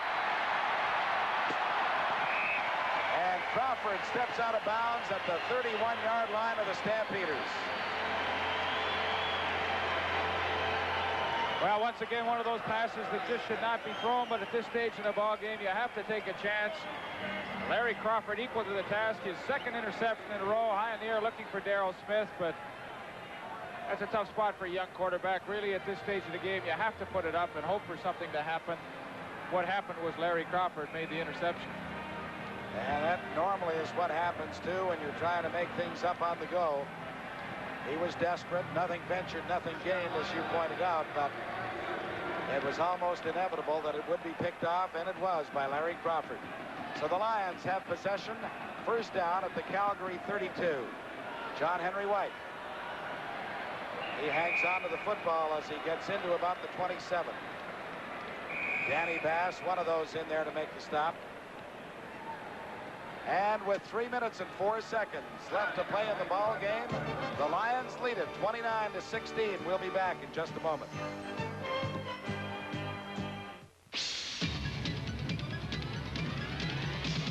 Tough Chevy trucks are taking charge with the all-new S10 Blazer. Available with a revolutionary Instatrack four-wheel drive system. Shift from freewheeling two-wheel drive to four-wheel drive high and back at any speed. Try that with any other four-wheel drive system, import or domestic. Taking charge with the most fuel-efficient V6 power available. S10 Blazer. No wonder they're calling it 4x4 Truck of the Year. Tough Chevy trucks are taking charge. On September 18th, will you be part of the Terry Fox run? Remember, you don't have to run. You can walk, roller skate, bicycle, anything, but participate. It's important. 29-16, the BC Lions have salted this one away. 3 minutes and 4 seconds left to play in the ball game. BC in possession of the football at the 27-yard line of the Stampeders, where it is second down and about 4 yards to go for another first down.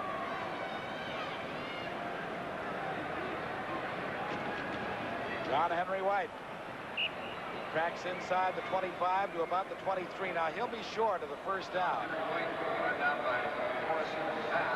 And it'll be interesting to see if they bring Louis Passaglia back out onto the field. They're leading by 13. I would think that Don Matthews would like to get another field goal. Actually, like another touchdown. Oh, Pat, I'd go for it in this situation. If they come up short in third down, I'd go for it. retain possession, to turn it over. Still, Calgary has a long way to go. Well, it's true, but then if you look at it this way, if you kick the field goal, there's nothing they can do to win it.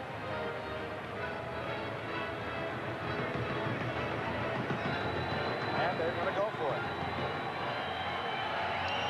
Third down, and about a yard to go.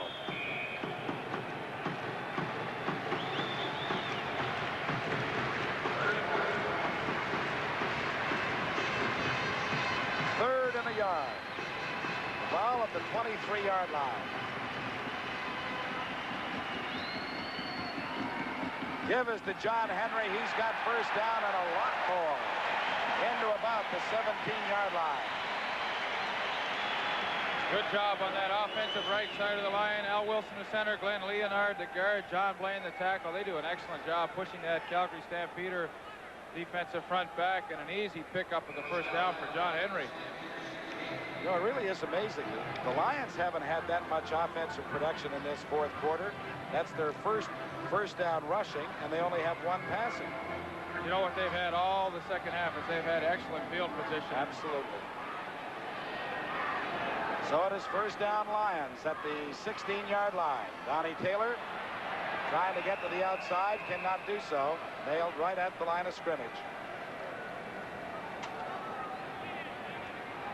Well, the BC Lions on a first down situation, leaving in their short yardage team to try and chew up some of the clock now, putting their passing offense back into the ball game, but they just want to keep that clock going. 2 minutes and 8 seconds left in the ball game.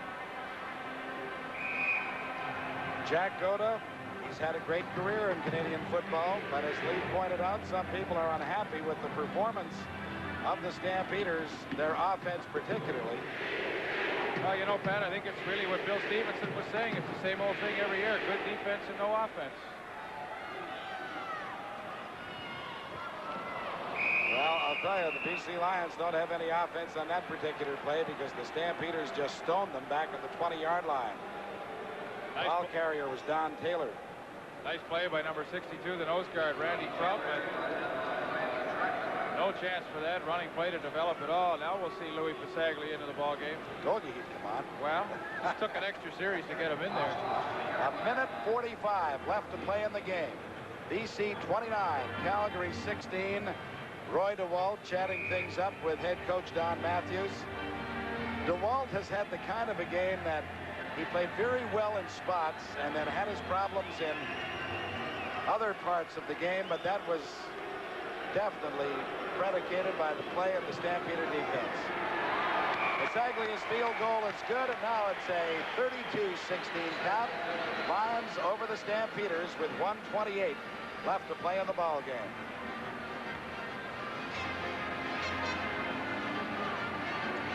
What do you think next week, next Friday? Lions and Eskimos. Well, there's no question. I think you'd have to say the Eskimos are favored at home, the home field advantage, and the way Warren Moon and his Waddell Smith back in top form, catching touchdown passes. Of course, always the reliable Brian Kelly and Tommy Scott. They just got a great group. The new head coaching staff, everybody seems to have adapted to it. And there you see the standings. Edmonton 3-1, and I don't know. BC's tough though, and they'll want to. You have to know that they'll want to play well for Don Matthews going back into Edmonton. Well, Glenn Jackson left the field a little earlier, shaken up. The only person shaken up right now is Bernard Quarles because Jackson just decked him. Well, Jackson coming on the blitz, and he is tough. Outstanding linebacker Glenn Jackson. Bernard Quarles just did not have a chance. Jackson in to wrap him up and get the sack. And once again, the BC Lions defense is just extremely tough. A minute 15 left to play in the ball game. Well, I wouldn't miss it, and I hope that football fans across the country will remember to tune in next Friday night on CTV for Friday Night Football, the Lions and the Eskimos. Bernard Quarles might have gotten away, except that Glenn Jackson stuck his leg out and virtually tripped him.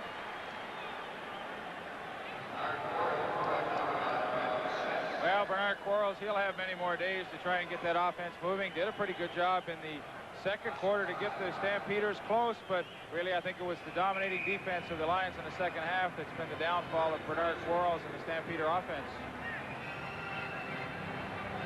We've got 50 seconds left to play in the ball game. It is British Columbia 32, Calgary 16. Mike McTagg back to punt, standing inside his 10-yard line. Oh, this is a beauty. This forces Crawford back to his 26-yard line. And he just goes underground at about the 37. So the Lions will be able to run out the clock. 59 yards. The punt by Mike McTagg, a 9-yard return. And again, we want to thank everybody at BC Place for making our stay so enjoyable. And again, if you have an opportunity to come out to the West Coast, make it a point to drop in and see this tremendous structure. Boy, I hope we get one in Toronto. We desperately need one. And if it was like this, it'd be a beauty. It sure would. And from a player standpoint, it's such a great facility to play in. You have none of the elements to worry about, the rain, the sun getting in your eyes and whatever, and it just is a truly fantastic place to play from a player standpoint.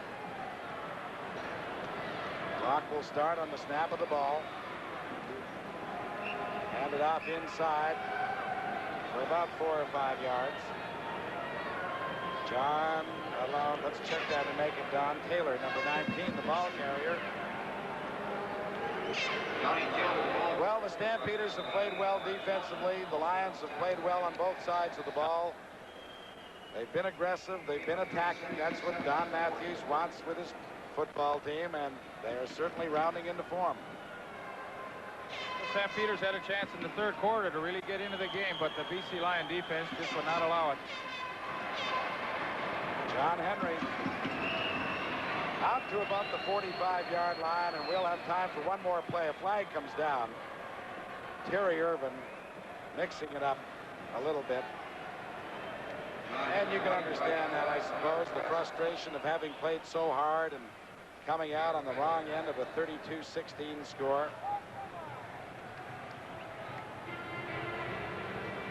But the penalty will go against the Stampeders, and nothing exciting is going to happen from this point on, because the Lions know they only have to run one more play, and that should do it. Face mask. Calgary, number 28. Terry Irvin assessed the rough play penalty. So it's a convincing win for the Lions. And as Lee pointed out, when you saw the Western Conference standings, they are now tied with Edmonton and Winnipeg, the Bombers victors in Montreal today. Let the clock run down. And with 1 second showing on the clock. They'll have to snap the ball one more time to end this game officially. But I'll tell you, don't write the Stampeders off. If Bernard Quarles can get his act together, as he showed at various times in this afternoon's ball game, they can be a factor in the Western Conference. That's it. This football game is history. The BC Lions have defeated the Calgary Stampeders 32-16. They've done it convincingly, and in winning, the Lions have moved into a first-place tie. The CFL on CTV will continue in a moment.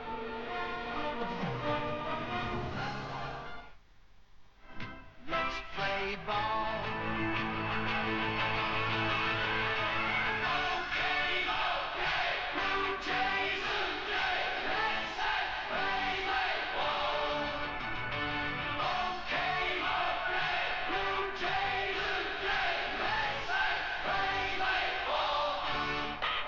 Catch the Toronto Blue Jays in action on your local CTV station. Check the listings for games in your area. Come on, it's time for CTV. Come on, it's time, we're only just beginning. Strike up the band, this is the place to be. Come on, it's time to join the celebration with CTV. We're welcoming everybody. Come on, it's time for CTV. Come on, it's time for CTV.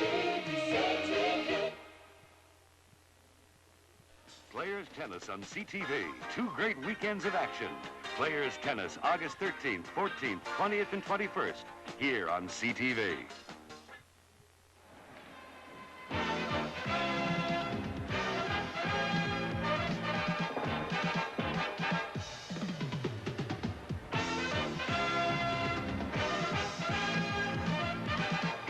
Now, the Carling O'Keefe Sports offensive and defensive game stars as selected by our broadcast crew. From the BC Lions, wide receiver Sammy Green is the offensive star. And from the Lions, Rover Bernie Gleer is the defensive star. And here's the rookie head coach, Don Matthews. Don, I know that you're very pleased, but what is the biggest stride that's been made by this BC Lion club under you this year? Well, without a doubt, it has to be the play of the defense. And I've really said since the beginning of the training camp up until right now that our big, large strides have been in the secondary.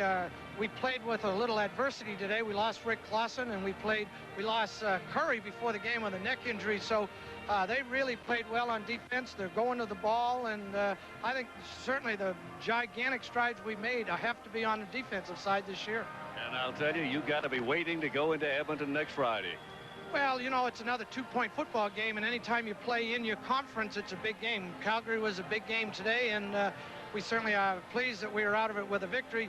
I know that Edmonton and Warren Moon and Brian Kelly and all those guys are awful tough customers, and we're going to do the best we can. They're going to be waiting for you, Don. Good luck. Sure that. All right. We'll be back with the CFL on CTV in a moment.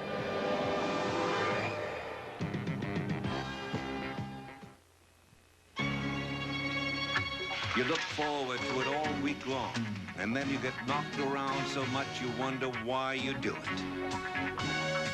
But right from the first time you played, you knew you'd found your game. And right from the first time you tried OV, we'll bet you'd found your beer. That's why you just say OV for that great tasting beer. OV, OV, oh yeah, you just say OV. This game brought to you by Carling O'Keefe, brewers of OV, the Carlsberg family, and Miller High Life. The Canadian Football Hall of Fame, a tribute to the men who have made Canadian football the great sport we know today. Next time you're in Hamilton, be sure to visit this national shrine to Canadian professional football. Football Conference. 3 teams are tied for first place. The Edmonton Eskimos, the Winnipeg Blue Bombers, the BC Lions, right behind them, the Calgary Stampeders. As great football and exciting action continues on the CFL. The game today was the 32-16 story of the BC Lions over the Calgary Stampeders. Next Friday, the biggest game thus far of this season as the Lions, with Don Matthews, go into the home of his former club, the Edmonton Eskimos, and that's going to be a big one next Friday with the CFL on CTV. The CFL on CTV is copyright and is strictly for the private use of our audience. Any reproduction, retransmission, or rebroadcast in whole or in part without the express written consent of the CTV television network is strictly prohibited. And now on behalf of the entire crew who have truly enjoyed working in this magnificent stadium, and I speak of BC Place Stadium, we say thanks for being with us, and we look forward. This is the